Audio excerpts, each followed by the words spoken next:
Hello guys, myself Ravi. और इस video में हम लोग क्लास 12th की अध्याय 7 को देखेंगे, जो है एक साम्राज्य की राजधानी विजयनगर। इनसे निकलकर जितने भी मोस्ट इम्पोर्टेंट क्वेश्चन है उसको हम लोग इस वीडियो में देखने वाले हैं। तो चलिए स्टार्ट करते हैं। पहला क्वेश्चन है, विजयनगर का क्या अर्थ है? तो विजयनगर का क्या अर्थ है, इसका जो सही उत्तर है ऑप्शन ए, विजय का शहर। विजय का शहर। नेक्स्ट क्वेश्चन है, विजयनगर साम्राज्य की स्थापना की थी तो किसने की थी? तो विजयनगर साम्राज्य की जो स्थापना है वो हरिहर और बुक्का के द्वारा किया गया था। तो इस क्वेश्चन का जो सही उत्तर है ऑप्शन ए, हरिहर और बुक्का। लेकिन विजयनगर साम्राज्य की जो स्थापना की गई थी ये की गई थी 1336 ईस्वी में। नेक्स्ट क्वेश्चन है, विजयनगर का महानतम शासक कौन था? तो विजयनगर का महानतम शासक कौन था? इसका जो राइट आंसर है ऑप्शन बी, कृष्णदेव राय। कृष्णदेव राय। और इन्होंने ही मंदिरों में सबसे पहले गोपुरम का निर्माण करवाया था। नेक्स्ट क्वेश्चन है, गोपुरम का संबंध है। तो अभी बताएं कि गोपुरम जो है वो कहाँ इसका निर्माण किया जाता था? ये मंदिरों में किया जाता था। किसके द्वारा ये करवाया जा रहा था? कृष्णदेव राय के द्वारा। कृष्णदेव राय के द्वारा गोपुरम का निर्माण मंदिरों में करवाया गया था। इसका जो सही उत्तर है ऑप्शन डी, मंदिर। नेक्स्ट क्वेश्चन है, हम्पी किस राज्य से संबंधित है? तो हम्पी जो है वो किस राज्य से संबंधित है? इसका जो सही उत्तर है ऑप्शन डी, तो ये है विजयनगर राज्य से। इसका जो सही उत्तर है ऑप्शन डी, विजयनगर। लेकिन जो हम्पी है वो एक स्थानीय देवी पंपा देवी के नाम पर पड़ा है, जो कि विजयनगर साम्राज्य की राजधानी है हम्पी। नेक्स्ट क्वेश्चन है, हम्पी शब्द किसके नाम से हुआ है? बताना है कि जो हम्पी जो शब्द है वो किसके नाम से जुड़ा हुआ है। तो इसका जो सही उत्तर है वो है ऑप्शन बी, पंपा देवी। पंपा देवी के नाम पर जो है हम्पी शब्द पड़ा है। और हम्पी जो है वो कहाँ की राजधानी है? ये थी विजयनगर साम्राज्य की राजधानियाँ। ठीक है। नेक्स्ट क्वेश्चन है, हम्पी के भग्नावशेष कब और किसके द्वारा प्रकाश में लाए गए? जो हम्पी के जो भग्नावशेष थे वो कब और किसके द्वारा प्रकाश में लाए गए? तो इसका जो सही उत्तर है ऑप्शन ए, 1800 ईस्वी में कॉलिन मैकेंजी के द्वारा हम्पी के भग्नावशेषों को प्रकाश में लाया गया था। तो इस क्वेश्चन का जो सही उत्तर है ऑप्शन ए, 1800 में कॉलिन मैकेंजी के द्वारा। नेक्स्ट क्वेश्चन है, निम्नलिखित में से कौन सा राज्य या कौन सा साम्राज्य है जो कि उत्तर में कृष्णा नदी से लेकर सुदूर दक्षिण वाले क्षेत्रों में फैला हुआ था? तो इसका जो सही उत्तर है ऑप्शन बी, विजयनगर साम्राज्य। विजयनगर साम्राज्य जो है वो है उत्तर में कृष्णा नदी से लेकर दक्षिण वाले क्षेत्रों में ये फैला हुआ था। तो इसका जो सही उत्तर है ऑप्शन बी, विजयनगर साम्राज्य। नेक्स्ट क्वेश्चन है, 1565 के बाद किस साम्राज्य पर आक्रमण करके लूट ली गई थी? बताना है कि जो 1565 में एक युद्ध हुआ था और उस युद्ध में उस साम्राज्य को लूट लिया गया, तो वो कौन से साम्राज्य था? वो साम्राज्य का नाम है विजयनगर साम्राज्य। इस क्वेश्चन का जो सही उत्तर है ऑप्शन डी, विजयनगर साम्राज्य। लेकिन जो 1565 में एक युद्ध हुआ था उसका नाम था तालीकोटा का युद्ध। और इसी युद्ध में जो है विजयनगर साम्राज्य पतन की ओर अग्रसर होता चला गया। नेक्स्ट क्वेश्चन है, विजयनगर साम्राज्य के हम्पी का पहला सर्वेक्षक मानचित्र जो है किसके द्वारा तैयार किया गया था? ये बताना ये है कि जो हम्पी का पहला सर्वेक्षक जो मानचित्र किसके द्वारा बनाया गया था इसके बारे में बताना है। तो ये इसका जो सही उत्तर है ऑप्शन सी, कॉलिन मैकेंजी के द्वारा इसका निर्माण किया गया था। इस क्वेश्चन का जो सही उत्तर है option C, Colin Mackenzie. Next question है, विजयनगर साम्राज्य की स्थापना कब और किसके द्वारा किया गया था? तो इसका जो सही उत्तर है ऑप्शन बी, 1336 में हरिहर और बुक्का के द्वारा। विजयनगर साम्राज्य जो है वो दो नदियों के बीच में स्थित थी, वो तुंगभद्रा और कृष्णा नदियों के बीच में स्थित थी। नेक्स्ट क्वेश्चन है, निम्नलिखित में से कौन सी 1815 में भारत का पहला सर्वेयर जनरल बनाया गया था। तो बताना है कि 1815 में किसे भारत का पहला सर्वेयर जनरल बना दिया गया था। इसका जो सही उत्तर है ऑप्शन सी, कैलिन मैकेंजी को भारत का पहला सर्वेयर जनरल बनाया गया था। नेक्स्ट क्वेश्चन है, कॉलिन मैकेंजी कौन थे? तो कॉलिन मैकेंजी ये कौन थे? ये थे एक इंजीनियर थे, यानी अभियंता, एक सर्वेक्षक भी हुआ करते थे और एक चित्रकार थे। तो इसका जो सही उत्तर है ऑप्शन डी, इनमें सभी। नेक्स्ट क्वेश्चन है, निम्नलिखित में से कौन से शासक विजयनगर के शासकों के समकालीन थे? तो बताना है कि इनमें कौन से शासक थे जो कि विजयनगर के शासकों के समकालीन थे। इसका जो सही उत्तर है ऑप्शन ए जो है वो दक्कन के सुल्तान और बी है उड़ीसा के गजपति शासक। तो इस क्वेश्चन का जो सही उत्तर हो जाएगा ऑप्शन डी हो जाएगा, ए और बी दोनों, यानी कि दक्कन के सुल्तान और उड़ीसा के गजपति शासक। नेक्स्ट क्वेश्चन है, विजयनगर के शासक ने अपने आप को क्या कहा? तो विजयनगर के जो शासक हुआ करते थे वो खुद को क्या कहते थे? तो खुद को राय की उपाधि ये लोग देते थे, राय। नेक्स्ट क्वेश्चन है, संगम राजवंश पर कब तक नियंत्रण था? बताना है कि संगम राजवंश का जो है विजयनगर साम्राज्य में कब तक नियंत्रण था? तो इसका जो सही उत्तर है वो है 1485 तक। नेक्स्ट क्वेश्चन है, संगम राजवंश ने किसे उखाड़ फेंका? तो संगम जो राजवंश था उसको किसने उखाड़ फेंका था? तो संगम के बाद आता है सुलू, और सुलू राजवंश ने संगम राजवंश को उखाड़ कर फेंक डाला था। नेक्स्ट क्वेश्चन है, विजयनगर निम्नलिखित में से किन दो चीज़ों के लिए प्रसिद्ध था? वहाँ किन दो चीज़ों के लिए प्रसिद्ध था? किन चीज़ों के लिए, सॉरी दो नहीं है, किन चीज़ों के लिए प्रसिद्ध था? तो यहाँ जो थे, यहाँ बहुत सारे अवशेष मिले हैं, वस्त्र वगैरह मिला है और रत्न भी मिले हैं। तो इस क्वेश्चन का जो सही उत्तर है सही हो जाएगा। नेक्स्ट क्वेश्चन है, हाथियों के स्वामी। तो हाथियों के स्वामी के लिए निम्नलिखित में से किस शब्द का प्रयोग विजयनगर साम्राज्य में किया जाता था? तो इसका जो सही उत्तर है वो है गजपति।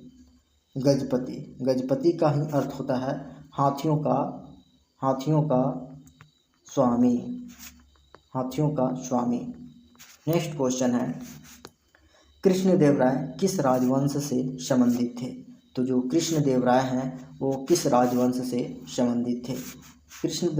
कृष्णदेवराय जो है वो तुलुव राजवंश से संबंधित थे। कृष्णदेवराय विजयनगर का सबसे प्रतापी शासक थे। इन्होंने मंदिरों में गोपुरम का भी निर्माण करवाया था। नेक्स्ट क्वेश्चन है, कृष्णदेवराय ने अपने माताजी के नाम पर विजयनगर के किस उपनगर की स्थापना की थी? तो कृष्णदेवराय ने अपने माताजी के नाम पर विजयनगर के किस उपनगर की स्थापना की थी? इसका जो राइट आंसर है वो है सी, नागलपुरम उपनगर जो है कृष्णदेवराय ने अपने मम्मी के नाम पर, यानी कि माताजी के नाम पर इस नगर की स्थापना की थी। नेक्स्ट क्वेश्चन है, राजसी तंगड़ी का युद्ध। जो राजसी तंगड़ी का युद्ध है उसे किस नामों से जाना जाता है? तो इसका जो सही उत्तर है ऑप्शन ए, तालीकोटा। राजसी तंगड़ी का युद्ध जो हुआ था ये हुआ था 1565 ईस्वी में, और इसमें जो है तीन संयुक्त सेनाओं ने विजयनगर साम्राज्य की हार कर दी थी। लेकिन ये तीन सेनाएं कौन कौन से थे? एक तो थे अहमदनगर के शासक थे, अहमदनगर के शासक। दूसरा जो थे वो थे बीजापुर, और तीसरा जो थे वो थे गोलकुंडा। और इन तीनों सेनाओं ने संयुक्त सेना बनाकर विजयनगर पर आक्रमण करके वहाँ के जो सेनापति थे राम राय और इस पर आक्रमण करके इसको मार डालते हैं और विजयनगर पतन की ओर अग्रसर होकर चला जाता है। नेक्स्ट क्वेश्चन है राजसी तंगड़ी का युद्ध। ये राजसी तंगड़ी का युद्ध कब हुआ था? तो ये हुआ था 1565 में, जिसके बाद विजयनगर जो है पतन की ओर लड़खड़ाता हुआ चला जाता है। नेक्स्ट क्वेश्चन है राजसी तंगड़ी में विजयनगर की सेना का नेतृत्व कौन कर रहे थे, ये बताना है। तो राजसी तंगड़ी युद्ध में विजयनगर की सेना का नेतृत्व जो है युद्ध के समय कौन कर रहे थे? तो इसका जो सही उत्तर है वो है राम राय यानी ऑप्शन डी राम राय। नेक्स्ट क्वेश्चन है राजसी तंगड़ी में विजयनगर की सेना को किन की संयुक्त सेना से हार हुई थी? तो राजसी तंगड़ी युद्ध में विजयनगर की सेना का किन की संयुक्त सेना से हार हो गई थी? इसका जो सही उत्तर है वो है ऑप्शन ए बीजापुर के शासक अहमदनगर के शासकों से और गोलकुंडा के शासकों से। ये तीनों शासकों जो हैं वो संयुक्त रूप से सेना का गठन करते हैं और विजयनगर शासन का अंत कर डालते हैं। नेक्स्ट क्वेश्चन है विजयनगर साम्राज्य के किस महत्वपूर्ण हौज का निर्माण 15वीं सदी के आरंभिक वर्षों में किया गया, जिसे आज कहा जाता है? तो जिसे आज किस नामों से जाना जाता है? इसका जो सही उत्तर है ऑप्शन बी कमलपुरम जलाशय या कमलपुरम जलाशय। नेक्स्ट क्वेश्चन है हरिया कैनाल का निर्माण किसने करवाया था? तो हरिया कैनाल का निर्माण किसके द्वारा करवाया गया था? तो इसका जो सही उत्तर है वो है संगम राजवंश के राजकुमारों के द्वारा हरिया कैनाल का निर्माण करवाया गया था। नेक्स्ट क्वेश्चन है अमर नायक कौन थे? तो बताना है कि अमर नायक कौन थे। ये राजा थे या व्यापारी थे, सैनिक कमांडर थे या शिल्पकार थे? तो इसका जो है आप कमेंट बॉक्स में बताना है कि इसका राइट आंसर क्या होगा। नेक्स्ट क्वेश्चन है निम्नलिखित में से कौन किसान शिल्पकला उद्यम से भू राजस्व तथा अन्य करों को वसूलते थे? इसका जो सही उत्तर है वो है अमर नायक। नेक्स्ट क्वेश्चन है फारस के शासक के द्वारा नियुक्त अब्दुल रज्जाक ने विजयनगर साम्राज्य को देखकर क्यों प्रभावित हुआ था? ये बताना है कि आखिर प्रभावित होने का क्या रीज़न था। तो अब्दुल रज्जाक जो है वो फारस का शासक था और इन्होंने किलेबंदी की व्यवस्था को देखकर हैरान रह गया था और ये बहुत ज़्यादा प्रभावित हुआ था। तो इसका जो सही उत्तर है वो है किलेबंदी की व्यवस्था। नेक्स्ट क्वेश्चन है सभा मंडप और महानवमी डिब्बा द्वारा संयुक्त रूप से विजय भवन की स्थापना की गई थी। तो ये क्वेश्चन अधूरा है। नेक्स्ट क्वेश्चन है निम्नलिखित में से कौन सा कथन महानवमी डिब्बा से संबंधित नहीं है? तो यहाँ बताना है कि महानवमी जो डिब्बा थी उससे संबंधित नहीं है। वो कौन से कथन है? यह एक भव्य मंच है। सही बात है, ये एक भव्य मंच था, बहुत विशाल मंच था। यहाँ 10 दिनों तक हिंदू त्यौहार का उत्सव मनाया जाता था। ये भी कथन सही है। यह विजयनगर के शासक अपने रुतबे सेना प्रदर्शन करते थे, ये भी सही है। लेकिन जो है सही इसका यह एक व्यावसायिक केंद्र था, ये सरासर गलत है। यहाँ व्यावसायिक केंद्र नहीं था, यह एक क्या था? भव्य मंच था, ठीक है, जहाँ हिंदू त्यौहार का उत्सव को मनाया जाता था और सैनिक जो है यहाँ अपने कर्तव्य का प्रदर्शन करते थे। नेक्स्ट क्वेश्चन है हम्पी को राष्ट्रीय महत्व के स्थलों के रूप में कब मान्यता मिली? बताना है हम्पी को राष्ट्रीय महत्व के स्थलों के रूप में मान्यता कब मिली? इसका जो सही उत्तर है वो है 1976। नेक्स्ट क्वेश्चन है निम्नलिखित में से कौन सी गोपुरम की सुविधा नहीं है? तो कौन सी जो है वहाँ गोपुरम की सुविधा नहीं है? तो इसका जो सही उत्तर है यह काफ़ी अनोखी होता था। जो गोपुरम होते थे मंदिर में वो काफ़ी अनोखे रूप में होते थे, वहाँ बहुत सारे कलाकारी की जाती थी। यहाँ बताना नहीं को छांटना है ना। तो यहाँ जो है अनोखा है, लंबी दूरी से मंदिर होने का संकेत मिलता है, ये भी बात सही है। बहुत ऊंचे बनाए जाते थे गोपुरम और बहुत दूर से इसे देखा जा सकता था। गोपुरम से मिलने वाले शासक की ताकत का पता चलता है। गोपुरम से देखने से ये स्पष्ट होता है कि शासक जो है कितना ताकतवर होगा, यानी उसके पास शक्ति का जो है भंडार होगा, इससे पता चलता है गोपुरम से। लेकिन गोपुरम एक छोटा मंदिर था, ऐसा नहीं था। गोपुरम एक छोटा मंदिर नहीं होता था। गोपुरम क्या होता था, बहुत ऊंचाई पर स्थित होता था और इसे शासक की शक्ति के रूप में देखा जाता था। यह काफ़ी अनोखा होता था, इसलिए इस क्वेश्चन का जो सही उत्तर है ऑप्शन डी। नेक्स्ट क्वेश्चन है, बहमनी राज्य की स्थापना कब की गई थी? तो बहमनी राज्य की स्थापना 1336 में विजयनगर के बाद 1347 में बहमनी राज्य की स्थापना जो है वो बहमन शाह के द्वारा किया गया था। नेक्स्ट क्वेश्चन है, विरूपाक्ष देव किसके रूप थे? बताना है कि जो विरूपाक्ष देव किसके रूप थे। इसका जो सही उत्तर है ऑप्शन ए है शिव।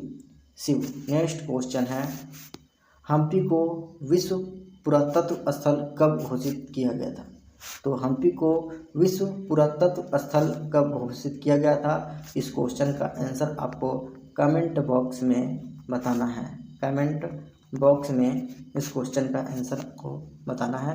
नेक्स्ट क्वेश्चन है, पंपा देवी ने किससे विवाह के लिए तपस्या की थी? तो पंपा देवी ने किससे विवाह के लिए तपस्या की थी? तो इसका जो सही उत्तर है ऑप्शन ए विरूपाक्ष से विवाह के लिए पंपा देवी ने पहाड़ियों से तपस्या की थी। पहाड़ियों से ये तपस्या की थी। नेक्स्ट क्वेश्चन है, चनकेशव मंदिर कहाँ स्थित है? तो कुछ होमवर्क होना चाहिए। ये चनकेशव मंदिर जो है इसको आप कमेंट बॉक्स में बताएं कि चनकेशव मंदिर है वो कहाँ स्थित है। नेक्स्ट क्वेश्चन है, विरूपाक्ष मंदिर कहाँ स्थित है? तो विरूपाक्ष मंदिर जो है ये कहाँ स्थित है, यह भी कमेंट बॉक्स में बताना है।